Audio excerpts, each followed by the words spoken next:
తెలుగుదేశం పార్టీకి కార్యకర్తలే అండని, నేతలు ఎంతమంది వెళ్లినా వందల మంది నాయకుల్ని తయారు చేసుకోగలిగే సత్తా ఉందని చంద్రబాబు నాయుడు పునరుద్ఘాటించారు. కార్యకర్తల్ని ఆర్థికంగా ఆదుకునేందుకు 100 కోట్లతో సంక్షేమ నిధిని ఏర్పాటు చేస్తున్నట్లు నెల్లూరులో తెలిపారు. ప్రజాగర్జన బహిరంగ సభ అనంతరం జిల్లా నేతలతో విస్తృత స్థాయి సమావేశం నిర్వహించిన ఆయన పురపాలక, సాధారణ ఎన్నికల్లో సత్తా చాటాలని పిలుపునిచ్చారు. జనరల్ ఎన్నికలకు ప్రీ ఫైనల్ చదువుకున్న వాళ్ళు ఎక్కువ ఉండేది అర్బన్ ఏరియాలో ఉంటారు. అవేర్నెస్ ఎక్కువ వచ్చేది అర్బన్ ఏరియా నుంచే వస్తుంది. మీరందరూ సక్రమంగా పనిచేస్తే అసలు కాంగ్రెస్ పార్టీ లేదు, వైఎస్ఆర్ కాంగ్రెస్ పార్టీకి ఓటేయరు, గెలిచేది తెలుగుదేశం పార్టీ తప్ప వేరే పార్టీకి గెలవదు.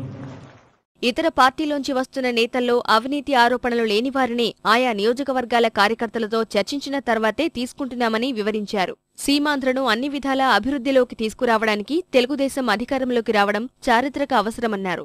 మనం గవర్నమెంట్ లోకి రావడం ఎవ్వరూ ఆపలేరు, ఎవరికి సాధ్యం కాదు. ఇది జరుగుతుంది. నాకు కావాల్సిన మెజారిటీ గెలిపించాలి.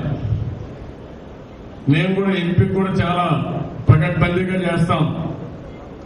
మీరు కూడా ఒకటి గుర్తుపెట్టుకోవాలి, ఈసారి 175 అసెంబ్లీ సీట్లే ఉన్నాయి. 2019కి 250 అసెంబ్లీ సీట్లు అవుతాయి, ఇంకో 75 పెరుగుతాయి.